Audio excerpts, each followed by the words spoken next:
मज़े में होंगे। Easy approach to science channel से आज हम डिस्कस करेंगे एक बहुत ही इंपॉर्टेंट टॉपिक। जी हाँ, आज हम डिस्कस करेंगे John Dalton's atomic theory. John Dalton atomic theory chemistry में एक बहुत इंपॉर्टेंट थ्योरी समझी जाती है। बेशक इसको बाद में मुख्तलिफ साइंटिस्ट के एक्सपेरिमेंट्स ने रिजेक्ट कर दिया, लेकिन कुछ इसके पॉइंट्स हैं मैं यहाँ पे मेंशन भी करूँगा जो आज भी सही माने जाते हैं। ठीक है, सो हम जॉन डाल्टन थ्योरी के जितने भी पोस्टुलेट्स हैं वो पढ़ने से पहले हम थोड़ी सी इसकी हिस्ट्री डिस्कस कर लेते हैं कि जॉन डाल्टन के बारे में कि ये कौन था, कहाँ का रहने वाला था, इसका प्रोफेशन क्या था और इसके अलावा इसका और क्या काम है केमिस्ट्री में या साइंसेस में। ठीक है, तो सबसे पहले जी 1808 में, ठीक है, सबसे पहला काम 1808 में ये है जॉन डाल्टन का कि इसने अपनी एटॉमिक थ्योरी दी केमिस्ट्री में फर्स्ट टाइम। जो इससे पहले जो था अरस्तू की थ्योरी नहीं थी, वो जस्ट उसके व्यूज़ थे, लेकिन उसके बाद जो है इसने एक प्रॉपर थ्योरी दी जिसमें इसने चंद एक पोस्टुलेट्स डिस्कस किए जो कि एटम्स थे मुतल्लिक थे। ठीक है जी, इसके बाद ये जो अगर इसके हवाले से देखा जाए तो ये कौन था, तो आपने याद रखना है कि जो जॉन डाल्टन था ये एक इंग्लिश केमिस्ट और फिजिसिस्ट था। ठीक है, केमिस्ट्री भी जानता था और फिजिक्स भी जानता था। ठीक है, उसके अलावा जो जॉन डाल्टन है इसने एक लॉ पेश किया जो कि आज भी इसे सही समझा जाता है, law of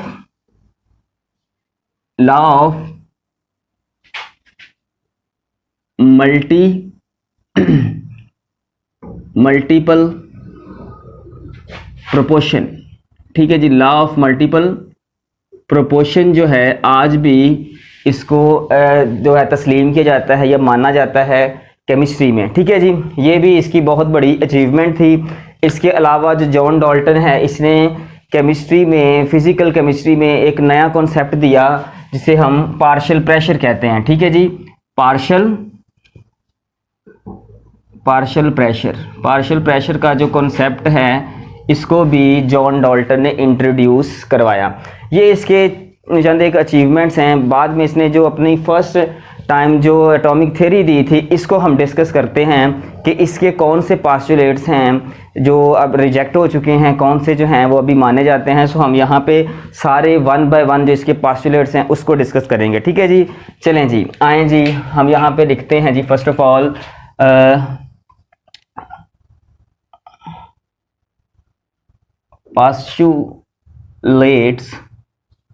postulates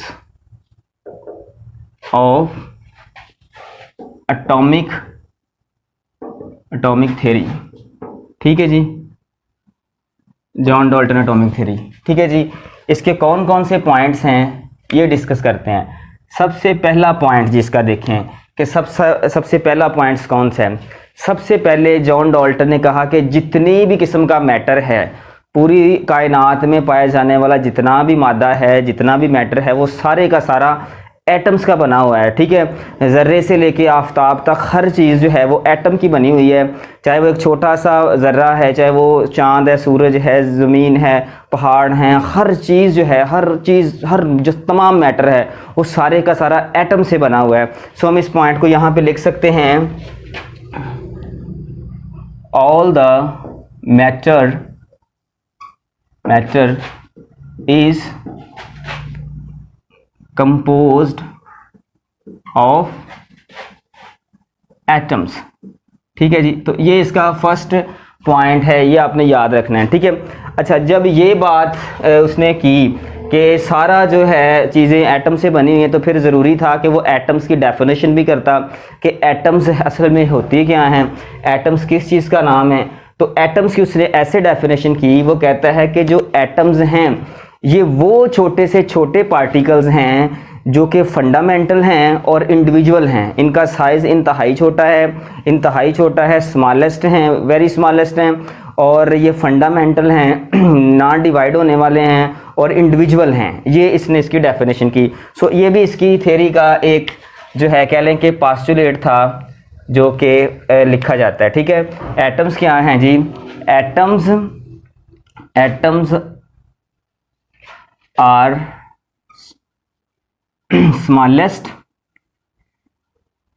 smallest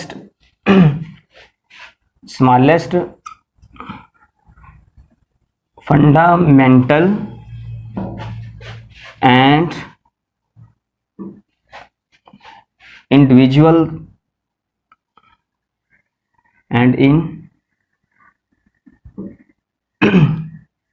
in the individual particles. ठीक है जी, तो पार्टिकल्स ये आपने याद रखना है। ये इसका जो है एक सेकंड पॉइंट है कि जितने भी एटम्स हैं वो स्मॉलेस्ट हैं, फंडामेंटल होते हैं और इंडिविजुअल होते हैं। साथ में एक चीज़ और इजाफा कर लें, अनडिवाइडेबल, अनडिवाइडेबल यानी इनको हम तकसीम नहीं कर सकते, ये इतने छोटे होते हैं। ये जॉन डाल्टन का कहना था। ठीक है जी, इसके बाद थर्ड जो इसने ये एटम्स की डेफिनेशन की है या इसके साथ उसने वाजे किया है वो ये है कि जितने भी किस्म के एटम्स हैं, ठीक है जी, थर्ड नंबर पे जो इसका है इसकी थ्योरी का पार्ट वो ये है कि जितने भी किस्म के एटम्स हैं वो क्या हैं जी, all the atoms are hard and dense. ठीक है जी, हार्ड और डेंस का मतलब क्या है, हार्ड मतलब बहुत सख्त होते हैं और डेंस यानी कि इतने आपस में चिपटे होते हैं, इतने क्लोज होते हैं कि जिसका कोई हिसाब नहीं, यानी कि बहुत ज़्यादा सख्त होते हैं, इस सख्त जान होते हैं, इसको तोड़ा नहीं जा सकता और इसको डिवाइड नहीं किया जा सकता। ये इसकी खूबी है।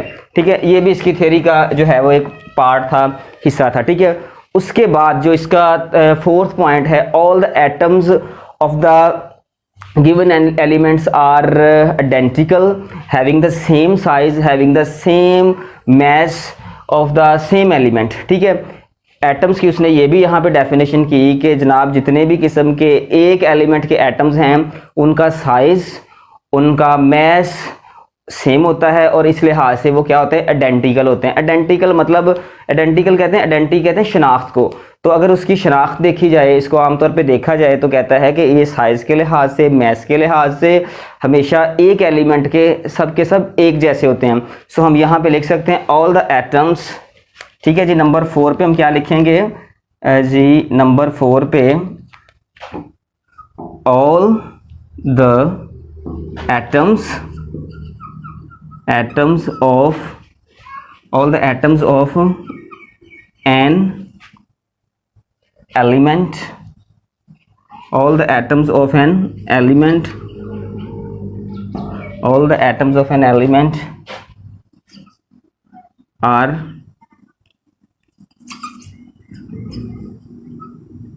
identical, having same mass and same size। ठीक है जी, कोई एक एलिमेंट है, ठीक है, कोई भी ले लें, गोल्ड ले लें, आयरन ले लें, उसके जितने भी एटम्स होंगे वो सब के सब सेम होंगे, आइडेंटिकल होंगे, उनका मैस, उनका साइज़, हर चीज़ बराबर होगी, उनका एटॉमिक नंबर वगैरह वगैरह हर चीज़ सेम होगी। और एक साथ चीज़ और कर लें इसमें इजाफा, एंड केमिकल प्रॉपर्टीज़। ठीक है जी, केमिकल प्रॉपर्टीज़ जो हैं ये भी हमेशा सेम होती हैं, ये भी तब्दील नहीं होती, क्योंकि जो केमिकल प्रॉपर्टीज़ हैं वो डिपेंड करती हैं उसके आमतौर पे आउटरमोस्ट शेल से नहीं, इलेक्ट्रॉन्स जो उसके अंदर पार्टिकल्स पाए जाते हैं, इलेक्ट्रॉन, प्रोटॉन वगैरह, तो वो भी कभी भी चेंज नहीं होती।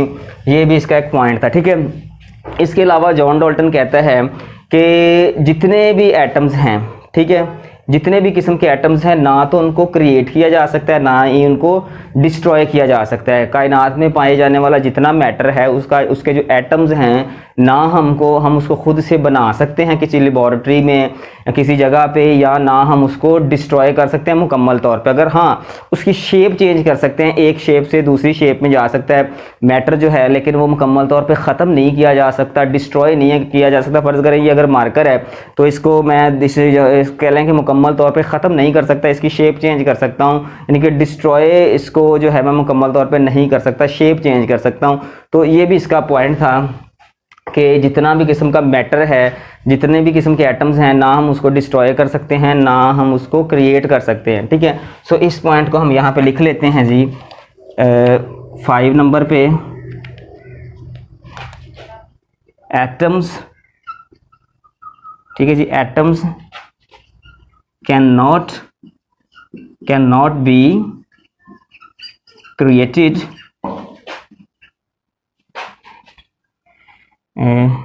Nor destroyed.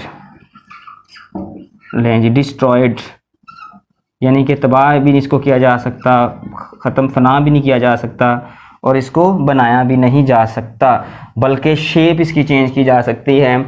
ये भी एक पॉइंट जो है इसकी थ्योरी का था, ठीक है। तो नेक्स्ट इसका एक और पॉइंट है कि different atoms combine in a simple whole number ratio to form a special type of compound, ठीक है। कि जितने भी किस्म के एटम्स हैं वो मुख्तलिफ रेशो से जब मिलते हैं तो एक नया कंपाउंड बनता है, ठीक है।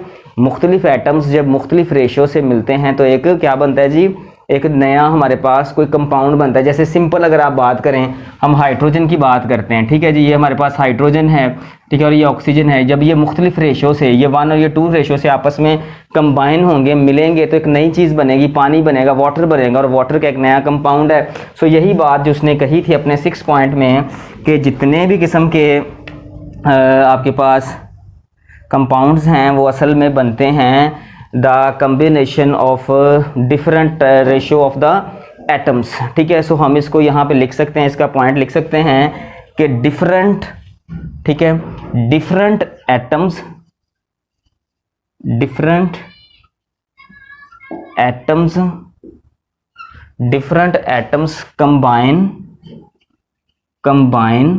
combine in a simple ratio and give क्या देते हैं जी, कंपाउंड्स। ये चीज़ आपने याद रखनी है जी, ये है इसका एक पॉइंट। मुख्तलिफ रेशो से मिलेंगे तो क्या देंगे, हमें मुख्तलिफ कंपाउंड्स देंगे, ठीक है। ये इसका जो है पॉइंट नंबर 6 है। लास्ट इसका जो है वो ये है कि in a chemical reactions atoms are separated, combined and rearrange themselves, ठीक है। यानी कि किसी भी केमिकल रिएक्शंस में जितने भी किस्म के एटम्स होते हैं वो अपने आप को क्या करते हैं, अरेंज्ड करते हैं, अपने आप को सेपरेट करते हैं और अपने आप को क्या करते हैं, कंबाइंड करते हैं। ये इसका जो है एक नेक्स्ट आखिरी और लास्ट पॉइंट है, ठीक है, कि जितने भी किस्म के एटम्स हैं, ठीक है, वो क्या करते हैं ना, केमिकल रिएक्शन, आपने ये लिखना है जी, इन अ केमिकल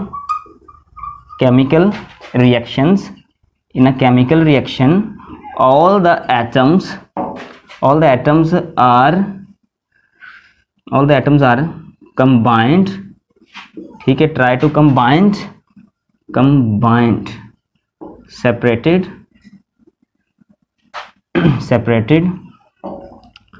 and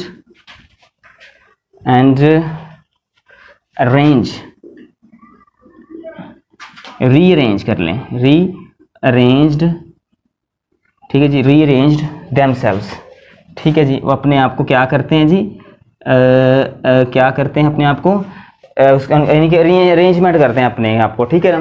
तो ये सारे जो हैं इसके पॉइंट्स थे जॉन डाल्टन थ्योरी के, 1 बाय 1 मैंने एक्सप्लेन कर दिए हैं। इसमें से कुछ पॉइंट्स जो हैं वो मुख्तलिफ एक्सपेरिमेंट से जो हैं वो कह लें कि रिजेक्ट हो चुके हैं और कुछ ऐसे हैं जो आज भी सही माने जाते हैं।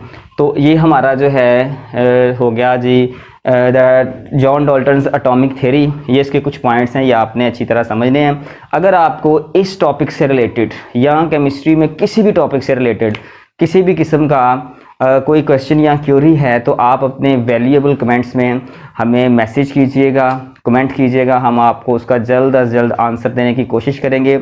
और easy approach to science channel को सब्सक्राइब कीजिए, उसको बेल आइकन को प्रेस कीजिए, लाइक कीजिए और वीडियो को ज़्यादा से ज़्यादा शेयर कीजिए। तब तक के लिए अपना ख्याल रखिएगा। Best of luck, all the best.